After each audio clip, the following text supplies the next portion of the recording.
Hello and welcome back to the Highlander Tournament Prep Podcast. This is Cole. It's been a little bit. It's been a hot minute, so I know it's been a while. Life's gotten kind of crazy lately. That's just how it is sometimes. But I do have to say that Ryan did have to leave because personal reasons. He's all right. Nothing super terrible. Just decided to step away. That's cool. But today I have a new podcast host with me. Welcome Ryan. Hi, I am also Ryan. Not related. Yeah, so Ryan is another person that we know from our locals, and he's a great person to talk to, great person to hang out with, a good friend. And kind of felt like he was a good pick for this. But before we get too fired with everything, just a quick introduction, Ryan. Who are you? What do you enjoy playing? Within Magic. Anything else about you feels relevant? Stuff like that. Hey, relative to, I think most people playing this format, I'm a bit newer. Probably only started playing around 2019, War of the Spark era. So I got fed face first into the meat grinder that was Throne of Eldraine standard. Oh yeah. Played Arena standard for a couple years. Arena ladder grinding, drafting. Been playing Highlander for probably 3.5, 4 years now. Started on mono red. Rest in peace. Yeah, it's not completely dead. Just it's undead. It's been reanimated as a walking, shambling corpse of its former self.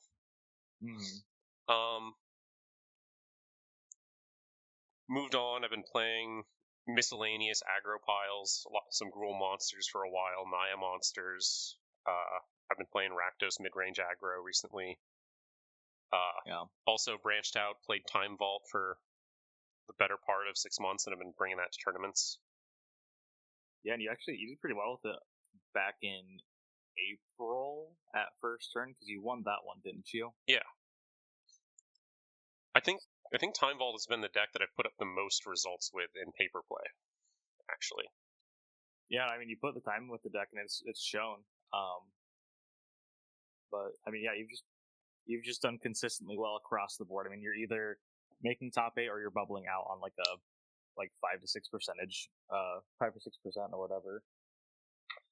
Yeah, more bubble outs of top 8 that I'm comfortable with, but yeah, that's okay though. But yeah, is there anything else you want to mention about yourself? Anything else you feel is relevant? Anything cool you want to just say? Like, the stage is yours. Not particularly.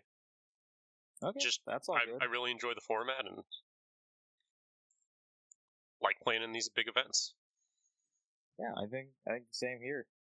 Well, before we get into our topic for today, I kind of figured that, talk about some of the more recent tournaments. I know it's been a hot minute, so I'm really only going to be looking at a few of the ones that I'm aware of that are from the last month or so. And so the first one that we're going to talk about was one that both Ryan and I went to. Actually, both of the Ryans that my previous podcast host, Ryan, and then this Ryan also went up with me to Milwaukee to play at the From the Vault Highlander event at the Mana Vault in Milwaukee. And Ryan, how did you do? The day could have gone better. I think I was officially locked out of top 8 by, I think, round 4. It was a 6-round event.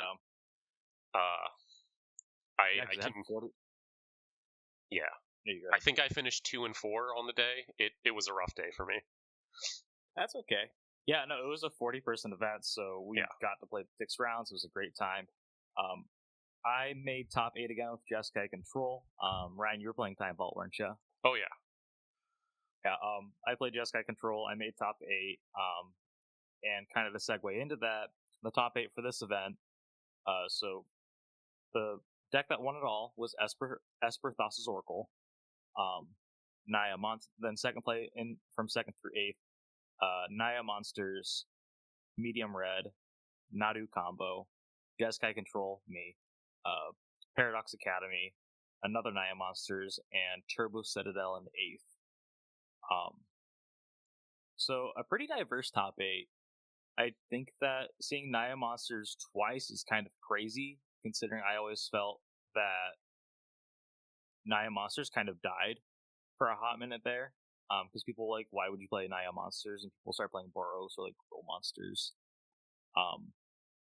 And honestly, I was kind of expecting there to be like mainly combo here, just because for people that don't know, the Mana Vault has a really big, bustling, competitive EDH scene, and they regularly host those monthly events for CEDH where I think they cap out usually.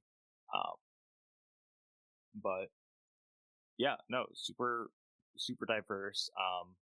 Ryan, what were kind of your impressions with the metagame there? Honestly, I was really noticing the lack of control. Like, yeah, you were the only control deck in the top 8. Nadu combo, maybe some Nadu and Esper like sometimes run some counter spells in a disruption plan before they can combo, but they're not really a control deck.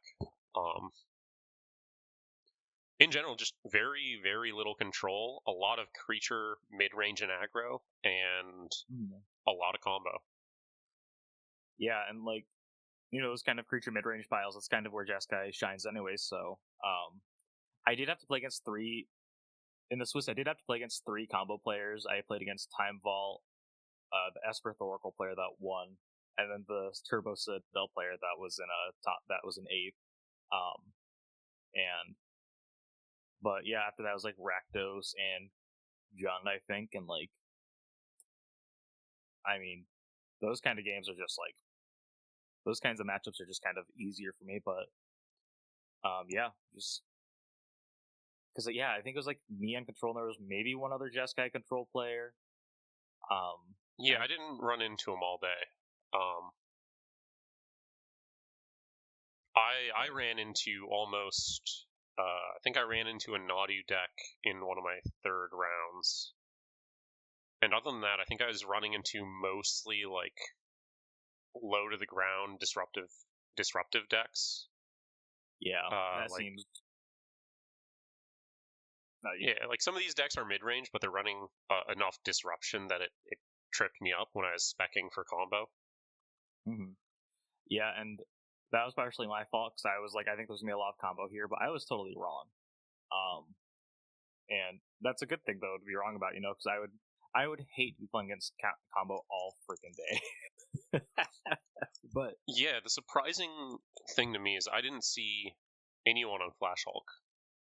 I mean, it's a 40-person event. There was probably someone there, but yeah, maybe. I think that. Well, I know that like the usual.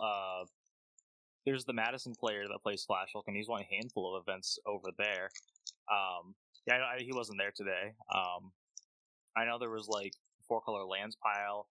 I will say right before the tournament began, I was really confused because I saw a person slating up their deck, and I saw land, Mox Diamond, Tinker, Bulls Citadel. I was like, oh cool, Turbo Citadel. My predictions were right. And the next guy they sleeved up was the Gitrog monster, and I had to sit there for a second. I was like, what the fuck? Like, because I don't know. I mean, I don't know what anybody else would be thinking, but that's not the next card I would expect to see after a Bulls Citadel. I was thinking like, oh, maybe it's gonna be like a Tendrils or whatever. No, it's the Gitrog monster. But, yeah, and like a lack of. Or sorry, yeah, I think a lack of the popular air quotes combo decks. It was just a much more wide field, right? These other combo decks aren't back. They're just they're not the most popular and like solved. So there's a huge variety, and you have no idea what you're going to get out of some of these combo decks. Yeah, and that's cool. I think a lot of it was people were playing the format for the first time, and from what I heard, people had a really good time with it. Yeah. But yeah, I would say I don't really have much else to say. Ryan, do you got anything? Pretty much covers it. Kind of I was going to say we're kind of just hopping into the other tournaments because after that, there's the Twin Cities Brew Crew tournament the day after this. I didn't go, but notable person that always goes to every single Canlander event, no matter where they're at. Travis went to this one the day after he was at the Manival tournament. So that kind of just speaks to his dedication to everything. But the top 8 over there was Blue Black Tempo, Death and Taxes, Boros Aggro, Big White, which is Travis, Abzan Depths, Jund Depths, which is one I didn't really expect to see. It just said Mardu for that, so I'm going to assume Mardu mid-range or Mardu aggro. And then this is the one that kind of threw me off was Demir Ninjas. So again, really not too much combo. It was looks like mainly creature piles. So that's kind of the area where like Death and Taxes and Boros does great in.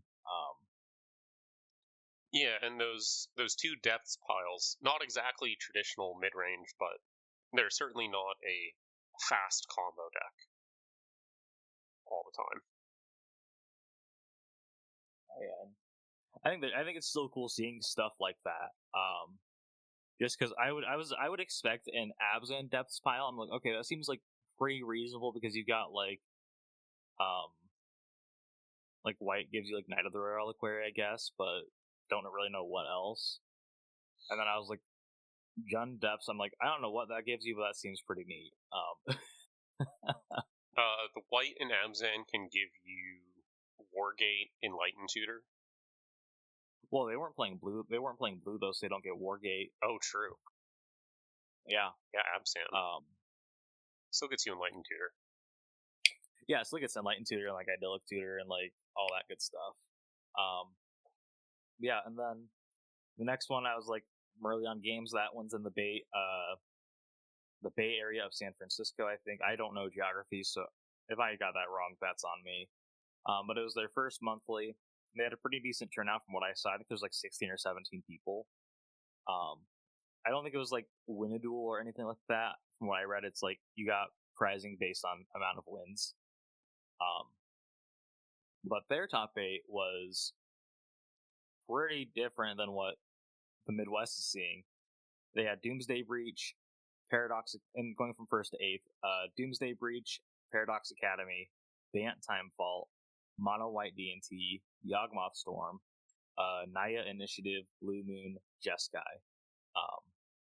So a lot more combo there because let's see, 1, 2, 3, half the top 8 there was combo, which is kind of insane because I don't feel like we've seen that around here lately. 1, 2, 3. Yeah, no, Milwaukee was half control, but this feels like a lot more like harder combo, like spell based combo, if that makes sense. The less interactive combo. Yeah, which again, knowing the store and knowing the owners, they do a lot of CDH there also, so that kind of tracks in my head. But yeah, that's just kind of neat seeing it being played everywhere else now. But I really don't have many other thoughts on that. I think in general, it's worth noting just there isn't a lot of control floating around in paper play right now from that very limited data set. There's a lot of strong performing combo. I think combo won 2 of those 3 events: Doomsday Breach and Esper Thoracle. Yeah, because it's Doomsday Breach between the 3. And Esper is also a Doomsday deck, I think, isn't it? The Thoracle is Thoracle. A lot of the times runs a Doomsday pile. Maybe I'm not 100% sure. I think that I didn't look at the deck list enough to tell you, but I don't remember when I played against him. He wasn't playing Doomsday, but he might have been. But yeah, no, that I can see that though. Yeah, it looks like combo is kind of doing pretty freaking good right now out of these tournaments. And again, there's probably other tournaments. There's definitely other tournaments we're missing. These are just the ones I kind of found after perusing pretty quickly on the Canlander Discord that weren't like weeklies or whatever. But yeah, no, I'm sorry, I interrupted your train of thought though. Yeah, no, combo decks are doing well. So are the decks that beat combo decks. Looks like. these disruptive aggro decks, like Naya Monsters is running the white cards mainly for interaction, like throwing a Clarion Conqueror really mucks up a lot of combo decks. Yep. Even Mind Sensors coming down.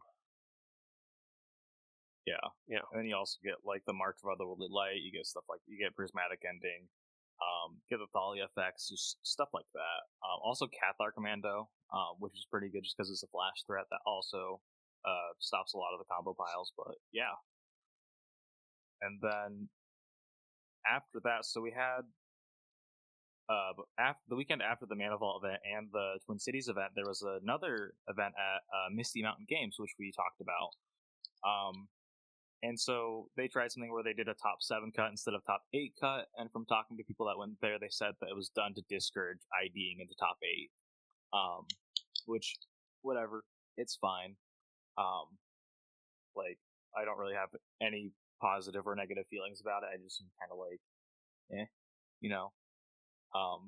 But the top 7 cut there, and this is 1st to 7th, Esper Reanimator, Bant Midrange, Grixis Discard, Rakdos Aggro, Flash Hulk, Jeskai Control, and Naya Monsters.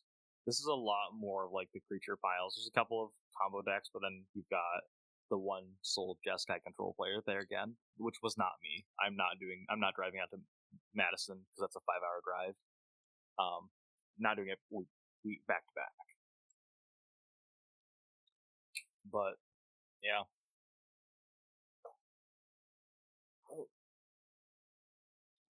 Yeah, seems... Yeah, noteworthy, not a ton of repeat decks. Like, yeah, there's no clear deck that's showing up at like high representation rates.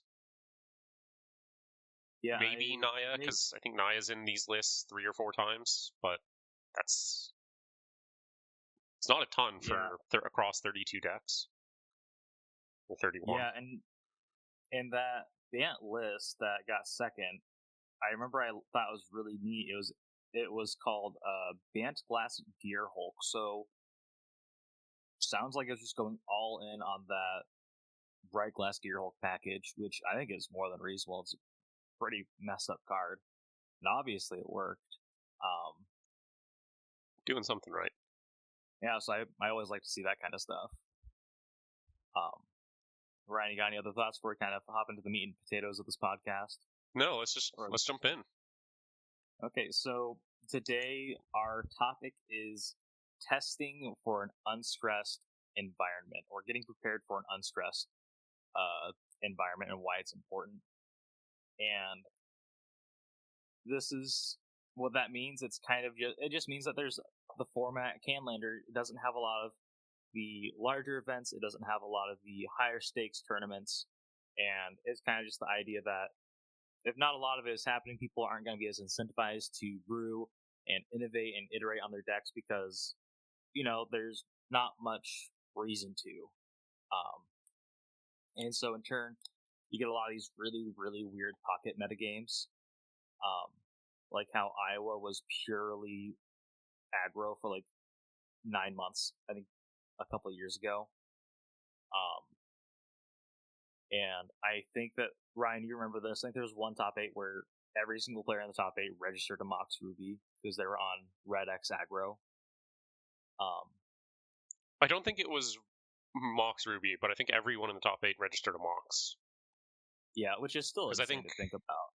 Travis, our in-house mono white player for the past forever. Because it was probably 7 out of 8 Mox Ruby then, if that sounds right. Yeah. Yeah, there was a couple events there where Mox Ruby was the most registered pointed card by a wide margin. Oh yeah. But so with this, we're not just going to be ad-libbing it. I reached out to somebody, and they wrote a handful of articles for it. Drake Sasser.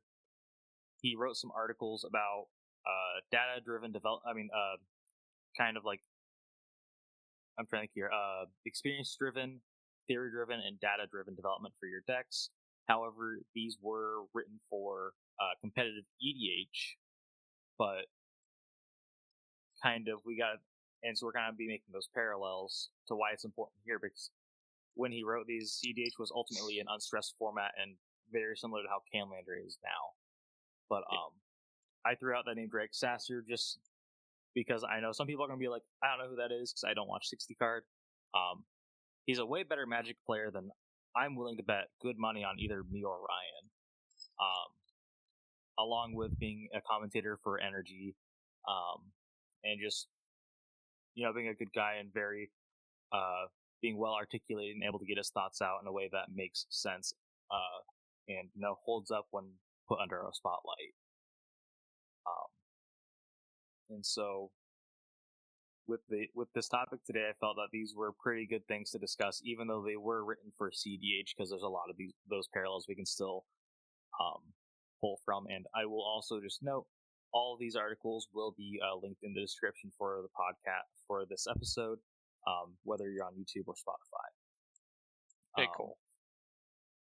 Yeah, what's up? Do we have what's a explanation of exactly what an unstressed environment is? Like, why is Canlander a good fit for an unstressed environment? It's basically just a low pressure setting where players prioritize fun over winning. So like, not really like, yeah, you've got the weeklies on the server, you have weekly events for like general stores, but really there's no like tournament where people go and they go, I'm not going to have fun, I'm going because I want to try and win. Yeah. And so to me, it seems like it's more of there is a distinct lack of a competitive pressure for iterative deck building. Yeah, there's a lack of competitive pressure that's driving people to really dig down, analyze their decks, and try to eke out their win percentage. You're not getting a very calcified metagame. Mm-hmm. Tournaments are pretty unpredictable at times. You're not going into a tournament with relative confidence that like what half your matchups are going to be. I think you're lucky if you successfully guess like 2 of your matchups. Yeah, no, exactly. It's literally just like how when we were talking about the top 8s for these previous tournaments. I was like, I think the Mana Vault's gonna have a lot of combo, and I was dead wrong. Like I was just like, I think that because like they don't have nothing's online about their Canlander stuff, because I think this is their first Canlander thing they've ran. Period. Like what isn't really a scene there. And I was like, I have no idea what anybody's gonna play, so I'm gonna go off of. Like, I looked at the people that attended on the bracket page. I was like, okay, I know who's playing. I know what some of these people are playing. I'm going to predict what people are playing. But as a whole, I think I knew like 9 decks out of 40, which is nowhere near enough to make a reasonable conclusion. Or like, like with Misty Mountain Games, I have a pretty good idea of what their metagame is going to look like. I know it's going to be creature piles. But again, it's like, these are kind of just like pocket metagames I'm having to adjust for, and not really something where, like standard, where if you go into a standard tournament almost anywhere, you're gonna run into like a DV Cauldron, something like that. And there's really nothing like that for Canlander. Yeah, we're defined by a low information environment where we don't know exactly what's going to show up. We don't have the greatest testing data available. We don't have the greatest tournament data available. So we're not. The format is not optimized. Yeah, there is a wide gulf between what people are playing and what they are playing, and what the theoretical optimum decks look like. And to be clear, we don't know what the optimum decks look like either. That's kind of why it's an unstressed environment, is that no one is able to know what the best decks are right now. Yeah, exactly. And this is exactly how competitive EDH used to be. I want to say 2020, 2021. There was no real overarching metagame or overarching, I never say it right, but nobody really knew what to expect. People were like, I have a feeling that this deck is pretty good. There's a perceived best deck, like a long time people were like, oh, Tymna Thrasios is the best deck because it has grind value, but and then people are like, I'm just gonna play Rograk Silas because that's just gonna say you can activate your Thrasios, I'm gonna win. Like, for the non-CDH brained out there, Can you explain that a little bit? Oh yeah, so like a long time ago, people were like non-rent decks like with Tymna Thrasios because Tymna the Weaver and Thrasios, the Triton Weaver. Thrasios, the Triton, whatever, the blue-green guy, pay for, scry one. If it's a land, put in the battlefield. If not, put draw a card. Was considered the best deck because best colors, but then after a while, people were like, well, why am I doing all of that and dedicating all of these resources to just drawing cards when I can just win? Like, just getting a pile that has Underworld Breach, Heuristic Study, Mystical Mora, Dockside Extortionist. This is all pre-bans, by the way. Did I say Thassa's Oracle? Yes. Yeah, okay, so, Yawgmoth's Will, Necropotence, you get Demonic Consultation, all that stuff. You've got Rograk, Son of Roga, as a 0-drop commander, so it automatically turns on Fierce Guardianship, Deflecting SWAT, and then it turns on things like Phyrexian Tower, Culling the Weak. Just so always from turn 1, you have a card in the command zone that you can always cast that not only turns on multiple pieces of free interaction, but also turns on multiple pieces of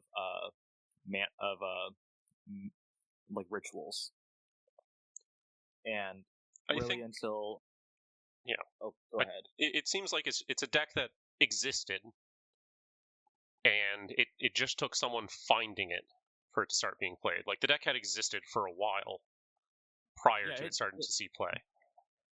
Yeah, and like the deck had existed for a while, but it was playing stuff like Concerted Defense, which was like some weird card that pay 1 for each creature that's a member of your party from Zendikar Rising, which wasn't really that good, but but just in general, like people were playing all these random decks because they thought they were good, and there was no real metagame. But then there was a metagame. People were like Rograk Silas, Tymna Crom Blue Farm, Kinnan Bonder Prodigy, Najila, Sisse. This is like the definitive metagame that we have for CDH. And but just like CDH, Candler is kind of in that before phase where people are just kind of going off of what they think is good to their local metagame, or they're making deck building discussions, or getting ready for deck building decisions, or getting ready for tournaments with knowledge that isn't complete, and it's hindering a lot of deck development, but also just it's really hindering people's abilities to get better. Because for all we know right now, everybody could be building their decks wrong. Like, there's no way to know for sure right now. There might never be enough data, but that's just kind of the long and short of it, is that we just don't know what to do. We don't know what the next steps look like, or what an actual metagame looks like. Like, we have inklings of an idea of what the best decks are, but we don't know for certain. Yeah. So Drake Sasser was talking about some ways that we can approach our deck building better to try to get out of this information hole, where we're building decks for this very, very unstressed format, and how do we iterate our decks for that? And this comes to the theories of the 3 different theories of deck development that he talks about, which is between like you can develop your decks using experience, where you play games and you use that to build your deck. You can develop with theory, where you talk about just think it over in your head, think about what, and try to analyze the cards against other known cards, and you do a lot of analysis. And data-driven, where you try to rely on the limited tournament results we do have to try to nudge your deck in the right direction. So, do we want to start with talking about experience-driven? Yeah, let's do experience, because I think that's just the one I have listed first. That was the first article they wrote in this series. But so experience-driven development, I'm also going to call it EDD, Ed. But I'll probably just say it out loud because I know that I will forget what it means. But as we discussed prior, currently there's not really a lot of data for Canlander, and because of this, a lot of Canlander is driven by theory. people go, I think this deck or these cards are good because of X thought process. And that's fine. Like, we got to work with what we got for right now. There's not a lot of tournaments. There's not a lot of large tournaments. And by large tournaments for Canlander, I would assume, like, I don't know, Ryan, like, would you say 32 people? Anything below 32 people is still considered a small tournament. In most other formats, yeah. In Canlander, about 32 would be considered a mid-sized tournament. Okay. I think that some very well built out metas in popular areas still have year ends that go above that. Yeah. But a lot of your mid-sized events are going to be around 32-ish people. Yeah. Yeah, and like that's just the nature of like a smaller format. That's cool. But with that, we kind of I feel like a lot of people kind of fall back on theory when they want to build their deck, you know, like I'm trying to think of an example. Or Ryan, can you think of anything that is based off that? Because I know I've tried building so many. A great example is immediately out of spoiler season, because it's so hard to get games in, right? Because your only opportunity for getting experience in this format is really you have to play games against someone. And with most towns maybe having an FNM and like a once per quarter tournament, you're not getting a ton of competitive experience. Your match size is just so small. And I think even when you get to the hundreds of games, that is such a small sample size. Like 100 games sounds like a lot, but it can be so heavily skewed by variance. Like if you're talking about, I want to test this particular card in my opening hand, right? Yep. And you're testing a particular card. You play 100 matches. Even if you're mulliganing twice, you're seeing that in like 14 opening hands on average. And that's not a lot of reps to, I think, properly evaluate a lot of these cards.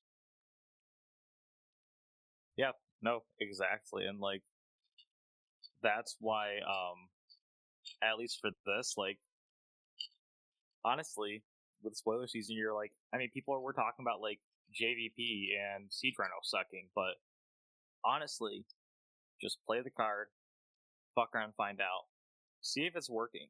You can use your experience to like supplement those deck building choices, and this can be kind of extended to also like getting ready for a tournament. Like, I mean, for myself, I kind of think about what cards do well in certain matchups. Like, do I have to maybe change something up because it's more of like a silver bullet? Like, maybe I don't need to play Brothers and Wrath the Skies Terminus. Maybe I just need to play one of those or two of those.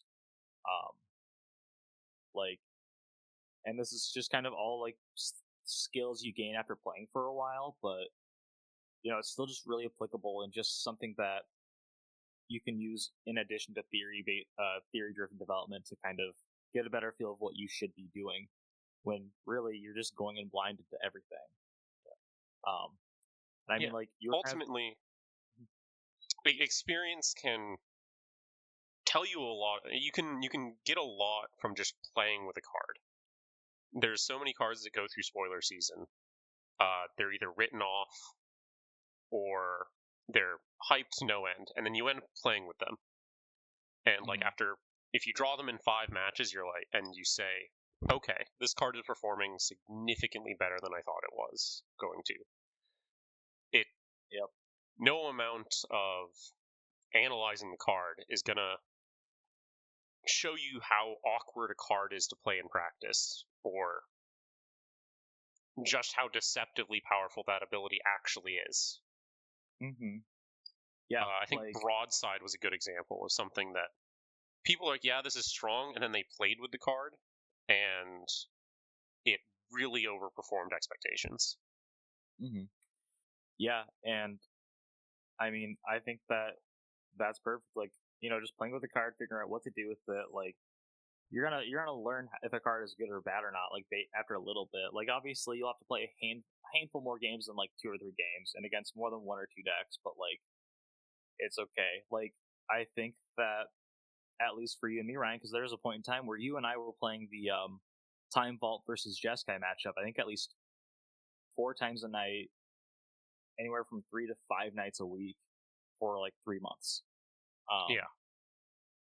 And I think that at least for myself, when I'm looking at when I need to prepare for a tournament, I'm always considering Time Vault, and I feel confident in that because of those games, and just that I can also kind of apply that knowledge, like the combo, like just as like the combo control matchup as a whole. Like how do I need to navigate it? What is it defined by?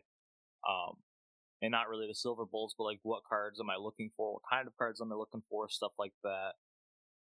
And that can also be applied to the other like archetypes that are out there, like when you're playing the control mirror, when you're playing against fast combo, when you're playing against creature combo, when you're playing against high roll aggro like a Zoe pile, like 4-color blood or something like that. Really just using what you know to help you get ready and know that I'm making the right decision that will lead to the best success in my next tournament. But yeah. So I guess with all that, it kind of leads to some of the downsides here, right? Your deck development is only as good as your testing environment. yep. If you're testing against the same 2 decks all the time, your deck, you're gonna end up getting skewed perceptions. Yeah. Like my Jeskai matchup I got really confident in my Jeskai matchup, and I felt like my deck was tuned that I could at least have an even matchup into Jeskai. But that does not translate across the board to the aggro matchup. And I found myself after months of that, like when we had a couple months there where no one was playing an aggro deck. Yep. And someone brought an aggro deck, and I kept a lot of hands that were way too slow that night. And yep. It's almost tunnel vision. It wasn't too hard to correct that, but it's something you got to be aware of, that if you're testing in specific decks, make sure to try to get some variety, I think. Yeah, and this kind of goes into that other thing where, like, experience-driven development sucks when you're doing it by yourself, because that leads a lot more to you leaning on theory.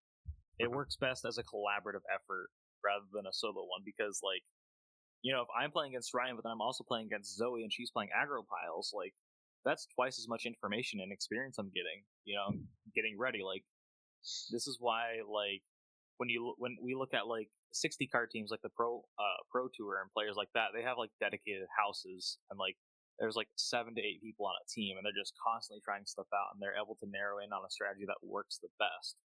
And obviously that is with a stress environment, but with this unstressed environment, it's like making sure your play group, not even your play group, but the people you are actively working with for a tournament. Because let's say, like, I know that for me, it's like I test with you, Ryan. I test with Zoe. I play with people on a server we have. Like, it's anywhere from like it's a pretty good wide range, so I'm usually getting good practice in. But I have a lot more experience to go off of with all these different matchups, and it wouldn't be that way if I was playing like just random matchups on a server where, like, not bashing it, like the main Highlander server, I'm getting a lot more meaningful experience than I would there, because I might not be getting the same like level of experience or level of like reps in. And really, it isn't like playing in this environment where you're able to play with people that are playing decks and all trying to play more competitively. That's going to be a little bit more of a stressed environment, because everybody's just trying to win. Everybody's trying to get better for an upcoming tournament. And there are things that we can do with it. Like, it's not always going to be like, oh, sorry, Ryan, you played the wrong land. You can't play a different land because it'd be better. It's usually, oh yeah, that's cool. Like, take that back. We're trying to play the best we can to get the most accurate results possible. Or like having like those discussions, because I know that you and I talk a lot about this during games, or like, well, I'll just lay my opening hand out and be like, was I just like coping when I saw this? Like, what am I doing here? Yeah, having a good discussion as you're playing games with whoever you're testing with, or even if you're playing casual games, talking through your thought process. And like, if you talk through your keep with someone after the game, or you talk through what you think the most impactful line is, or another line you could have taken, it really helps gather data points on why a line that you took you think was good, or why you would have taken that line again, or maybe why you shouldn't take that line in the future. Can also help with sometimes, like, you're talking about a card and it just not performing the way you want it to. Was it just the wrong situation for you to have drawn that card? Were you supposed to play it differently? Are you playing the card wrong? Stuff like that. I think something, to me at least, that helps a ton in getting the most out of this, out of experience, is if there's a card or two that I'm thinking about including, and I pick a card in my deck that is on like the I'm willing to cut this card list. Yeah. Like, say you're testing Graveyard Hate, and you're playing a Soul Guide Lantern as your Graveyard Hate piece, and you want to test it against, say, Ghost Vacuum. Those are the two really popular, filling the same kind of role, 1 mana artifact Graveyard Hate pieces right now. Sometimes Tormod's Crypt. But if, as you're playing your games and you draw that card, and you just make a mental note of, would I have preferred that this card, this Soul Guide Lantern, have been a Tormod's Crypt? Or would I have preferred this Soul Guide Lantern been a Ghost Vacuum? Yeah. It can help you double dip on your experience. Yeah, and like kind of all of this, I mean, I like to look at the article. I like to pull out random quotes that I think work best because, kind of reinforces what I'm getting from it. There's actually a direct quote from the article, like we're talking about, like, all this experience stuff. Like, if looking to improve at Magic the Gathering at any level in any format, focusing more on your in-game experiences and communicating your conclusions to peers is one of the best places to take a look. So, like you're saying, Ryan, like I maybe Ghost Vacuum or Cormorant Script over either one or over one of the other. Like after the game, just being like, this is what my gut is telling me. What do you guys think? And like maybe it's not just a one-off game, but it's like a thing where you're like, you sit there and they're talking and they go, yeah, no, Tormod's Script really would have messed me up there more than Ghost Vacuum, or like you consistently see that Tormod's Script is going to be what messes them up more in that matchup, but or like in just a variety of matchups, you're like, okay, this is the card I'm going to play instead. And yeah, like just really like it's from what the more we talk about Ryan, the more I'm gathering is that having a dedicated team or having a dedicated group of people you're regularly playing with that that can give good feedback and they can get good knowledge, they can just have these discussions from, is going to be invaluable for getting better. And I think that's kind of a key takeaway. Yeah. And even if it's not a dedicated team, playing casual events at F&M or something like that, trying to make that effort in casual events can really help too. It doesn't have to be a dedicated testing team. It could just be showing up to your F&M where the stakes aren't too high.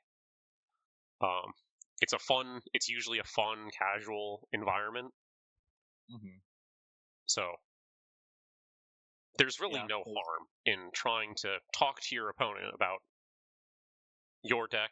Heck, sometimes even their decks, trying to understand how your opponent's thought process on playing certain cards can help.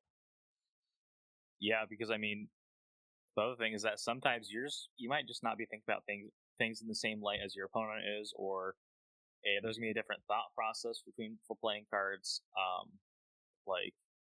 And just again, that collaboration is just crucial and important for learning. But so yeah, you mentioned theory development a lot there. Yeah, and I think, what is that?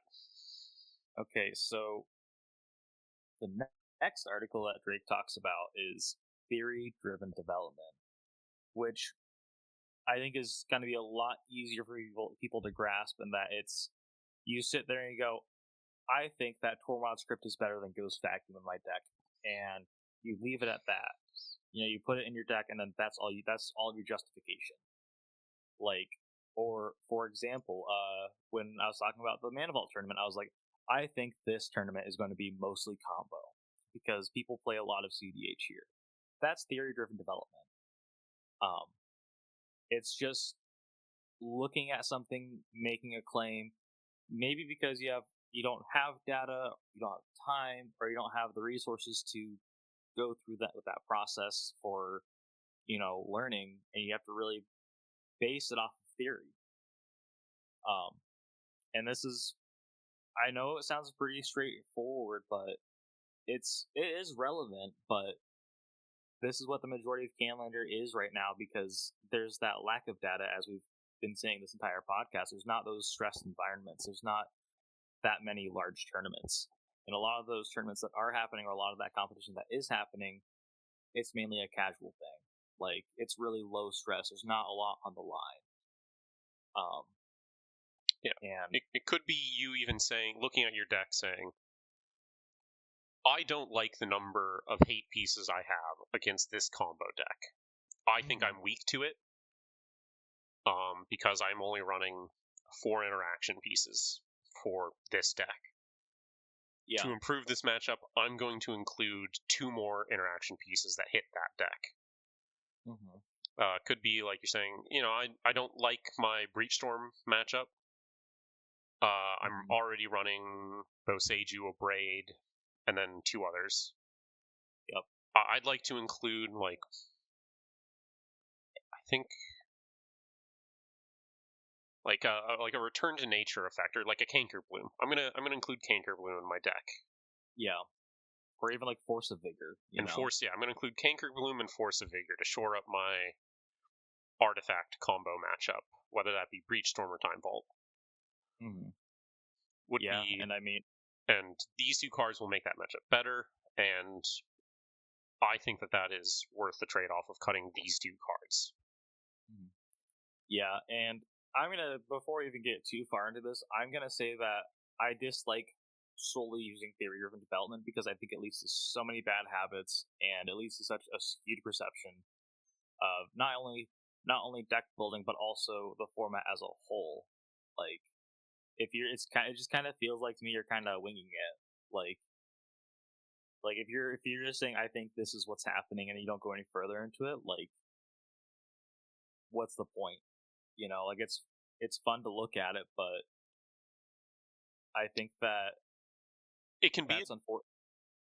Yeah, I think it can be a decent starting off point. Yeah. It can't be where you end the conversation, though. Yeah, no, and like, this is theory-driven development is kind of, prior, we're talking about experience-driven development is best when it's collaborative. Theory-driven development is best when it's paired with another, method. Like, theory-driven development with experience-driven development, where you're going, I think this card is good, so I'm going to fuck around and find out. And then you find out it sucks. Just like when, I think it was like a month or 2 ago, I was like, I think VV Ornithir is an okay card in Jeskai. And I tried it. And it did not live up to expectations. It was fine, but it was just not what I wanted to be doing with the deck. And that's all there is to it. Like, it's like using it in conjunction with something else, and just making sure that, you're not getting your own head, because, Ryan, I'm trying to think here. Is there anything from our local meta you can think of that was heavy theory-driven development? Because I'm not sure. I can't think of anything off the top of my head. But I think I can think of one thing that was really funny. Was it me? No. A local player who plays blue-white artifacts as like sort of a mid-range aggro deck. Yep. Good player, had been doing okay. There was, not to call them out, they're a great person, but the local Goblins player had included Meltdown in their deck. Oh god. And it worked this one time, but they were running Meltdown in the deck, and I think that blue-white Artifacts player was the only real heavy artifact pile in our local meta at the time. Yeah, that sounds right. I think there was some more excuses in that it was I think it might have been a year-end event. Oh yeah, no, I remember this because they knew that the blue white artifacts player was their first matchup, and so they included that card in their deck so they could get to round the next game guaranteed. Well, not guaranteed, but I think that was a prime example of. I don't think there was too much testing or data there. I think it was actually really just. Well, I think I'm going to be playing. Probably it was closed deck list, so they didn't know for sure, but it was highly likely. I'm going to include Meltdown in my deck. That was, I think, pretty textbook theory driven. Of, I think I'm almost certainly playing blue-white artifacts. I'm going to include Meltdown. Yeah, and that doesn't really do anything anywhere else, and you're like, I just used a slot on this, and it's like, yeah, silver bullet cards are fine, but now it's like I'm now playing a 99 card deck, but one of the cards has no text on it. Yeah.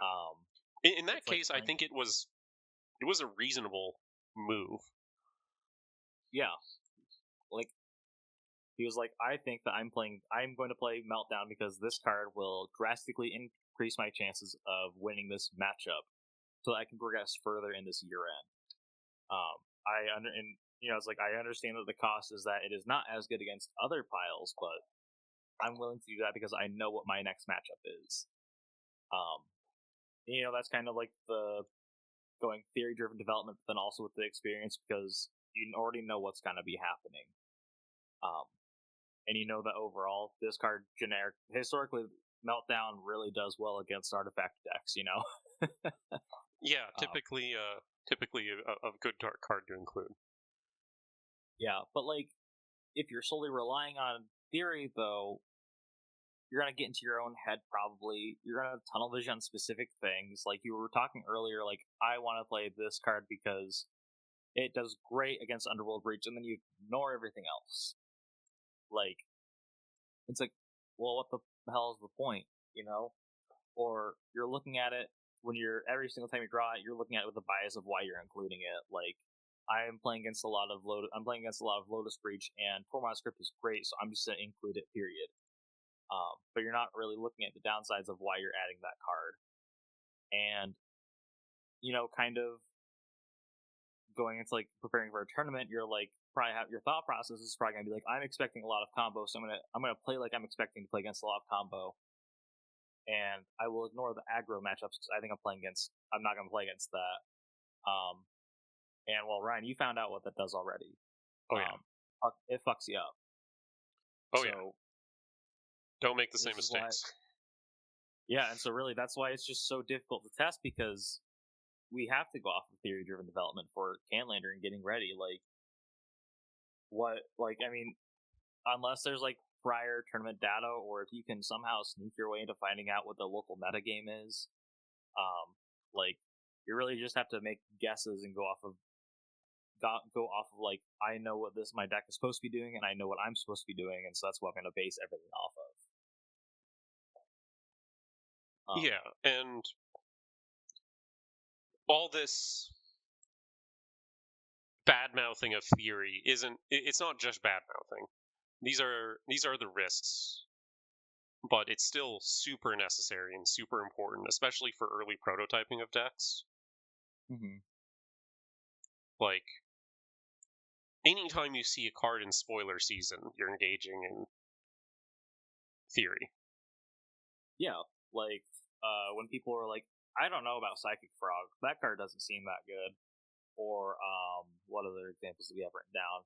Or like Stock Up, like somebody was like, wow, Stock Up doesn't put the cards in the graveyard. Sorcery speed, 3 mana, sucks. Fourth Aerolingus.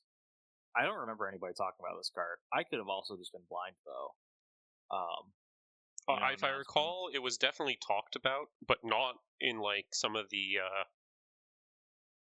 as like a payoff for some of the initiative piles that were running around at the time. Yeah, but not to the degree that it's prevalent in basically any deck that can run it to the point where it needed to get pointed. Yeah. No, it makes sense.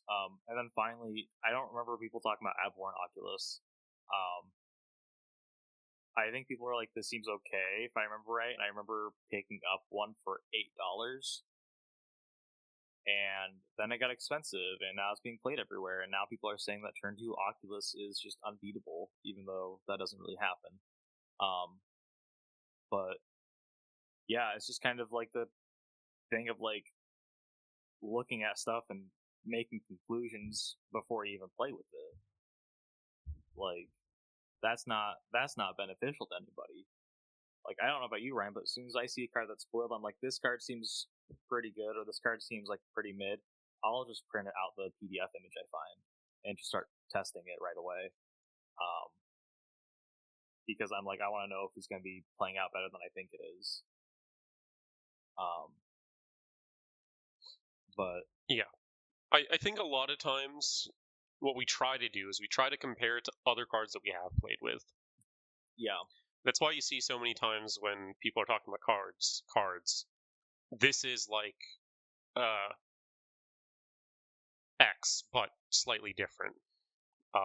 Yep. You're comparing it to experience of similar cards. Mm-hmm. Yeah, and like that's all good and fine, but I think that it's not going to replace actually playtesting the card. No, and again, best thing to do is just fuck around and find out. Like, I've told enough people, they're like, I think this card is good. What do you think? I'm like, I don't know, play it. Like, I'm just kind of like at a point where I'm like, if you think a card is good enough, play it out, try it, see how it does, and then go from there, because it's kind of just like, putting your money where your mouth is, really. But yeah, it's just kind of, like theory-driven development is still important because, if you don't have enough data or time to rely on other methods, you're kind of forced into using it. But then, kind of what I've been saying previously, it can also be like something you use before playtesting and then comparing to what you've already experienced. Like, it's I don't know, it's kind of like using it as like a reinforcement. Using experience to reinforce your theory to make sure everything works out correctly. Which I don't know if that's the correct way of saying it, or even if I should be saying. No, that makes a lot of sense. You can get into trouble when you're adding cards, and you sometimes have to skip the testing step when you're making minute adjustments in the day before an event. Yeah, and you can sometimes get into trouble there, where you're adding cards to your deck without testing them at all. Mm-hmm. Sometimes it's a lot less risky if it's a card you've tested previously.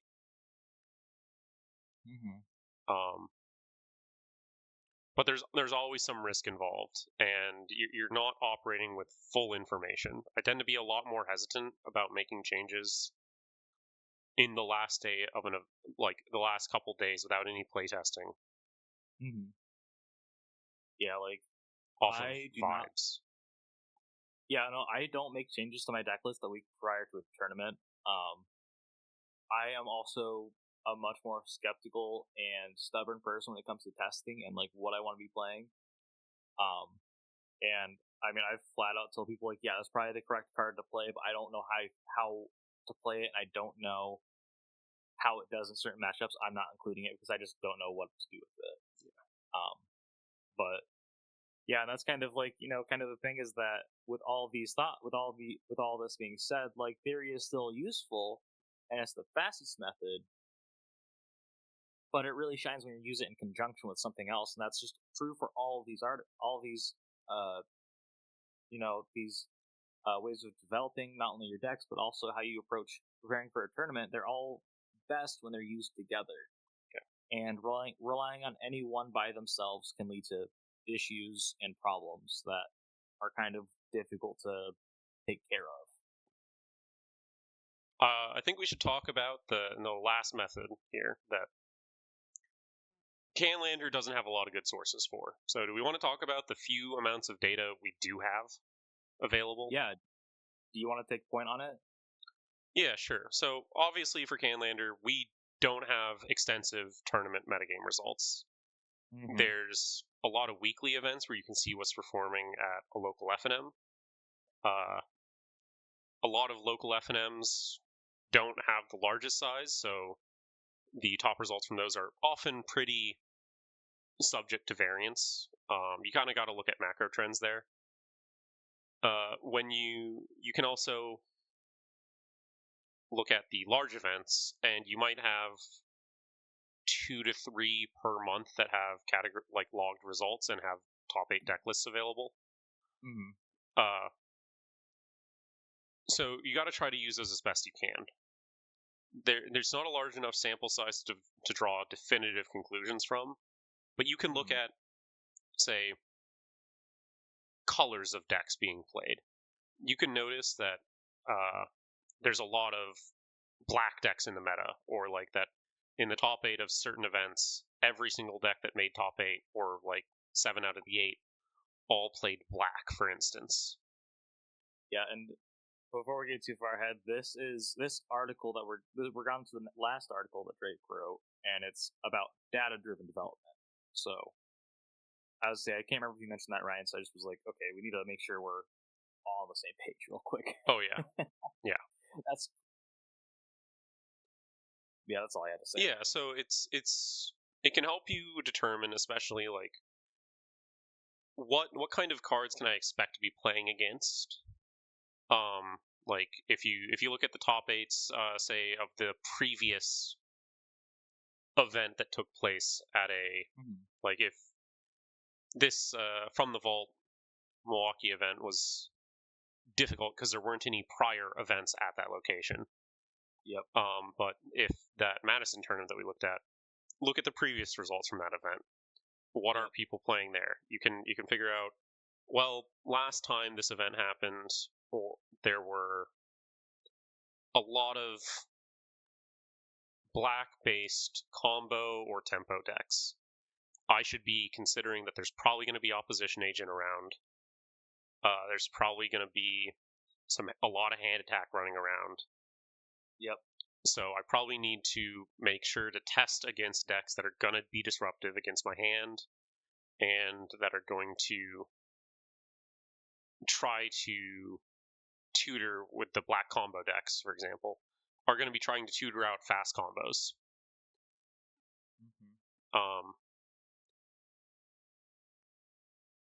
And that can carry through to when you actually get to the event, where you kind of know when you see that open black mana, knowing that this is a place where there's a lot of black decks being played, that you should probably be considering that they might have opposition agent in hand. Yeah, and like, this is kind of just all, this data-driven development. It's like asking a lot of little questions because we don't have that data. Mm-hmm. Like, I mean, we literally really can't ask the big questions like, what is the win rate of Jeskai versus Rakdos? There's not enough data, like recorded data for that. Like, we really have to ask little questions, like Ryan's saying, like, oh, how many black decks have been making top 8, or how many opposition agents are being registered? Like that's going to tell you to play Dismember or Snuff Out. But then also using this information for preparing for a tournament, like you go to a Misty Mountain Games event, you go, okay, what decks have been doing well? What decks have people been playing previously? Like, you already know there's going to be a Flash Hulk player there. You know there's going to be a lot of Monsters decks. You know that there's not going to be a lot of blue control.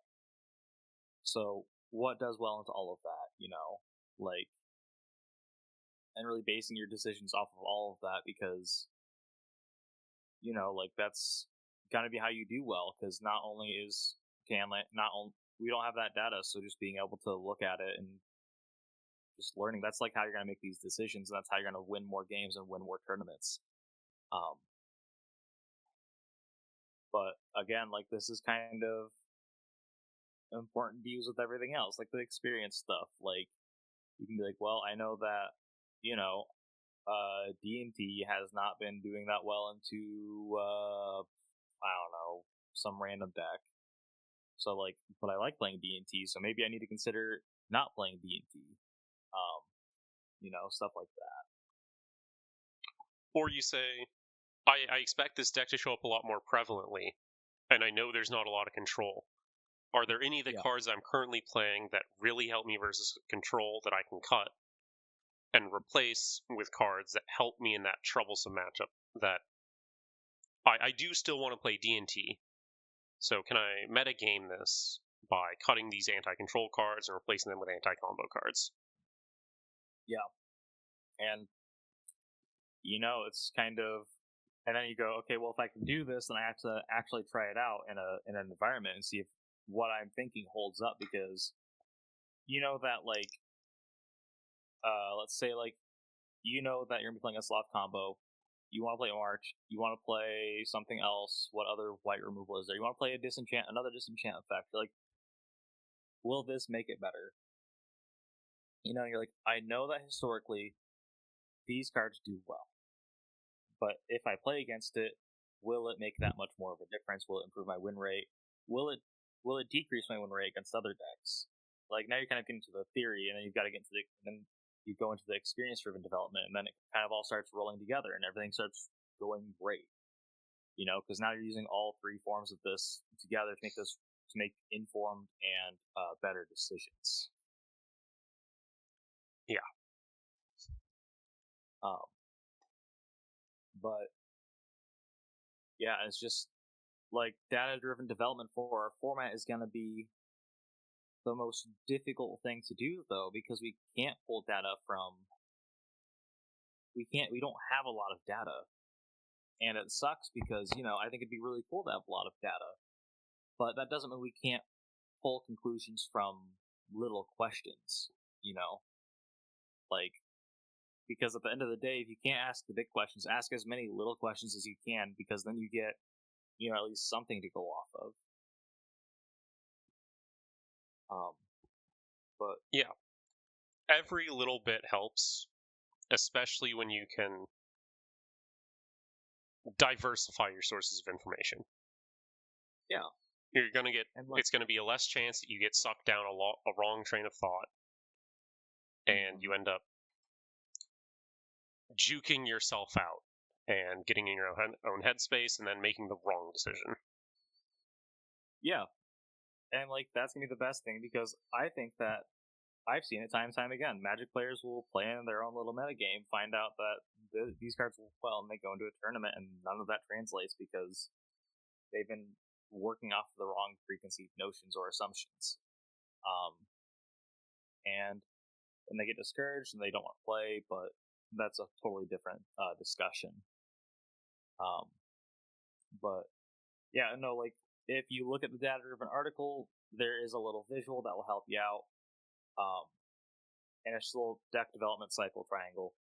And again, you can still kind of apply these things to Canlander, even though this is all CDH. Like, this is what I'm trying to say, is that we're getting more information and we can draw all these parallels, because Canlander 2025 Canlander is in the same spot as 2021 or 2021 CDH and prior. Like, we got to start looking at other places for inspiration to find more information from and trying to up our game. But the cycle goes that data leads to theory. What performed as expected? Underperformed? Notable absences? Notable breakouts? What are the players you consider good playing and why? Something like Boros Convoked Previously Unknown is both finalists of the MTGO Pioneer Challenge. There's must be something here.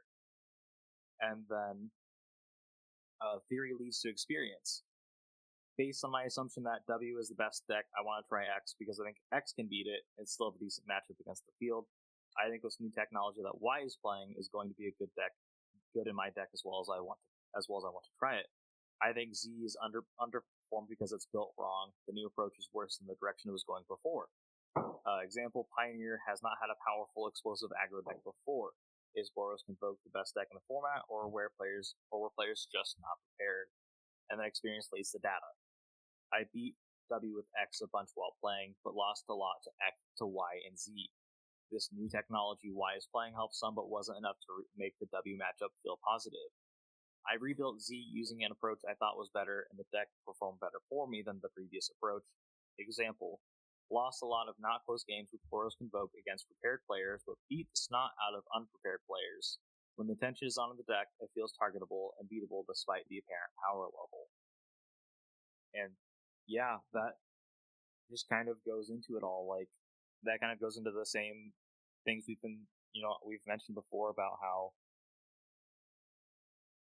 individually these things are still okay to do, but when you use them all together, it leads to a lot more productive and meaningful improvement for you, not only as a player, but also in your deck, but also in your testing for tournaments or even just individual card releases. And that's, at least for me, that's kind of the point I'm trying to drive home, is that, we can derive this knowledge from other places and use it and apply it here. So yeah, just trying to incorporate this as much as possible can really eliminate a lot of the false roads and occurrences of getting to an event and everything is not what you expected it to be. And you're just having a bad time at events because a lot of decisions made with your deck just don't pan out. This can really head a lot of them out beforehand and make sure that you're as set up as you reasonably can be to have a good time. Yeah, and again, all of this should help us out because we're testing for an unstressed environment. And obviously there are limits to what we could do with this information without, the bigger tournaments, the more competitive scenes. But this can steer us in the right direction for what we want to be doing, or how to be playing better, or playing and building better decks in general. And yeah, I think that's kind of the biggest thing I wanted to just mention, was that these are good tools for what we're doing, for where we're at right now. And I really don't think a lot of players are using all of it, truthfully.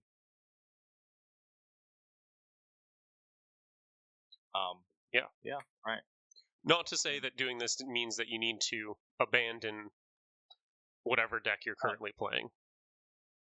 No, and I think that's an entirely different discussion. I think that if you're playing, I'm going to call out somebody. I'm going to say, if you're playing Martyr Proc, and you're in a rut, or you don't feel happy with what you're doing, what other decks are there that are really fringe that you can think of, Ryan? Maybe because we talked about Grixis discard earlier, or Bant mid-range, one of those decks, you kind of asking yourself these questions: what can I do better? How do I prepare better? And then just using all these approaches to kind of come to good conclusions, and hope you get there.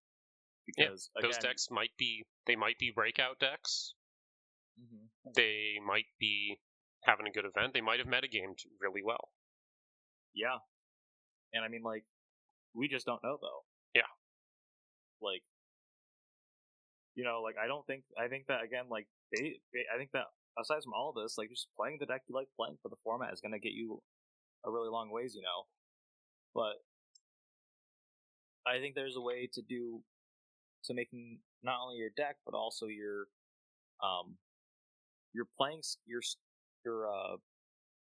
I'm trying to think of the word, just how well, just improving the way that you play and doing a better job overall. Yeah, just having a better game sense, and better execution in games. Yeah, because Lord knows I suck at Magic still. I can say I do well enough as much as I want to, but I suck in so many areas still. And there's so much room for improvement at any level.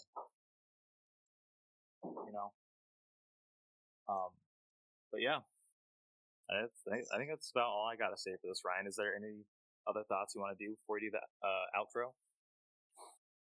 No, I think that pretty much covers it. I really like when this all pays off.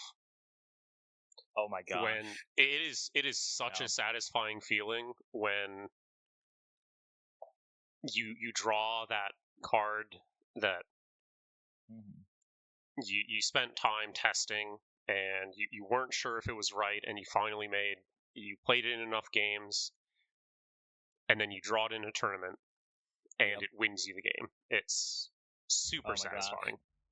I know. That's just the greatest part of just, just improving, like, because the reason why I'm so competitive is because I like to see meaningful improvement, and like seeing those level up moments is just so cool.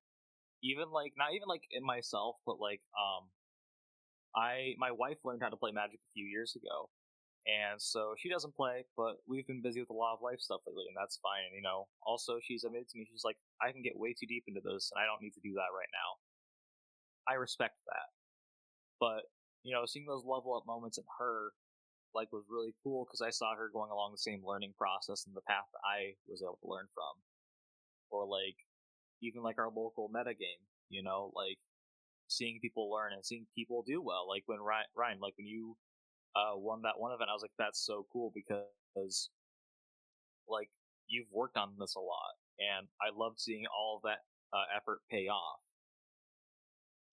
And Oh yeah. I just think that'd be really cool to see, also just in a wider sense. Well, I can laugh at my former self, but it took me a solid, like, I don't think I was playing Chromox and Gruul monsters for the first month on that deck. Yeah. I was coming. I can make excuses for myself, but I was playing mono red for so long where Chromox is card advantage you can't afford. Like Yeah. pure RDW, not because mono red is still a reasonable deck today, but Hmm. RDW proper, it just can't afford Chromox, and it took me a solid month to break that and finally get enough experience on Gruul monsters to be like, oh wait, yeah, maybe everyone else has a point on Chromox. Maybe I should be running it. Hmm. Yeah. And I mean, it's like, just continually learning, continually improving. And that's just the coolest thing ever. But we're talking about leveling up, Ryan. This is something I think would be really funny to do. Why don't we talk about our punts? Just something from recently that you have burned into your brain, because I know that I have God knows how many. Um, because when I go to sleep at night, if I'm not worrying about anything I have or haven't done in my lifetime, I think about, you could have done better in that one game because you could have done this, and I'm like, God damn it. Oh yeah, yeah. I got one from that Milwaukee event. I do also. Oh yeah. So I was playing a game against. I want to call it Seeker Walk. It was a 4-color Seeker Walk deck. Um, and it's getting into the late turns. We both have like 6 or 7 lands out. They had recently just tutored for a uh, Time Walk. They had it on top of their deck with a Mystical Tutor, and they had a spell. They had a Spell Seeker in play. There's an Ephemerate on exile, Mm-hmm. so they are on their next turn or something Oh like yeah. that. They're winning next turn. I know enough information about their hand that I know that they're winning next turn. They have 2 open mana up for their next turn, or passing over to me, because they aren't able to go for it for next turn for whatever reason. I can't remember exactly why. And I am on Time Vault. I have a key in Mm-hmm. hand, and the decision point I have is I can either play out this Teferi, which will stop Yeah. the rebound completely, and they might get an extra turn, but they won't be able to kill the Teferi, and they won't be able to combo off. Or I can play out the Tribute Mage, which will tutor for Time Vault, and when I cast it and play the Untapper, I'll be able to win that turn.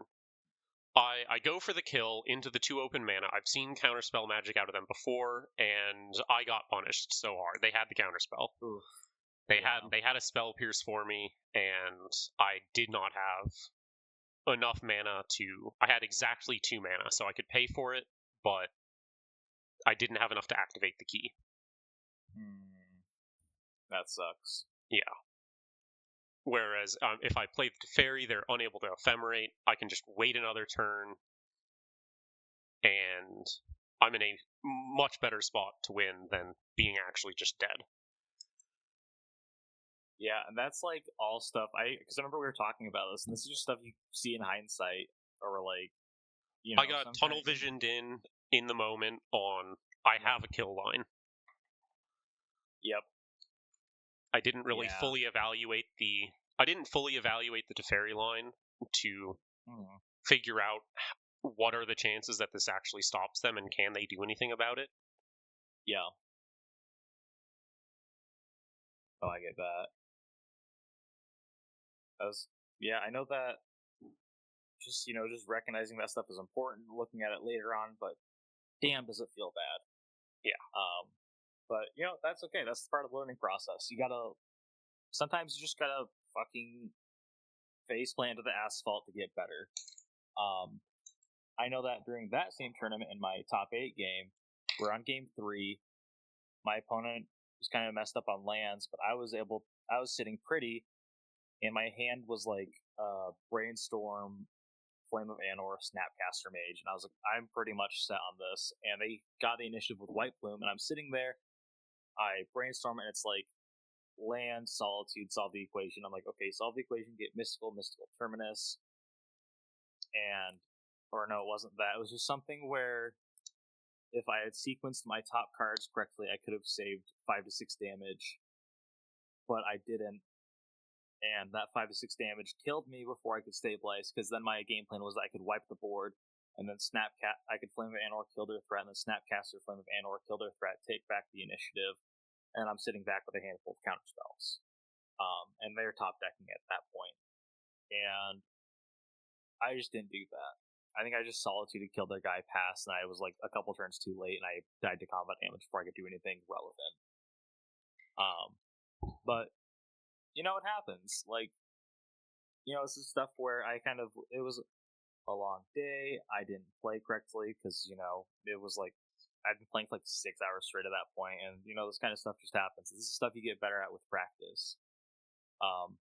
But as soon as I put those cards back in the brainstorm, I was like, I fucking messed up. It was just that immediate guttural thing where I'm like, I'm in a tournament, I can't take that back. I'm like, oh god. But this stuff happens. That's just how life is. That's rough. Yeah, because if I had done that, I could have gone to top 4, and I think my matchups from there on out was much better. But that's all good. Well, is there any final things you want to say, Ryan? Otherwise, I'm gonna start calling out the socials, and we'll just wrap this up today. It's been a hot minute. Let's call out the socials. See if we can keep this under an hour and a half. Yeah, so same as always, on socials, you can always find me on Discord, on the main Highlander Discord. I'm bad at responding. Ryan's also there, but Ryan also doesn't respond on Discord, so I cannot make any promises at all. But otherwise, you can follow us on Blue Sky, you can follow us on Twitter, you can follow us on Spotify. We also have YouTube. God, we have a lot of socials for a small podcast. And everything will be linked under the description here, so whether you're listening to us on YouTube, Spotify, you're finding us on Blue Sky or on Twitter, you'll always be able to find our content, always be able to see when we're dropping stuff. We always aim to drop stuff about once a month, but that's barring life happening. But because at the end of the day, we're doing this because I think it's cool, and Ryan shares the same sentiment. We both think this is just cool stuff to talk about. But anyways, though, I got nothing else. Ryan, do you got anything else, or? No, just glad to be on. Okay, awesome. Well, have a good night, everybody. We'll talk to you on the next episode. Again, follow us, do whatever you want to do. Have a good one.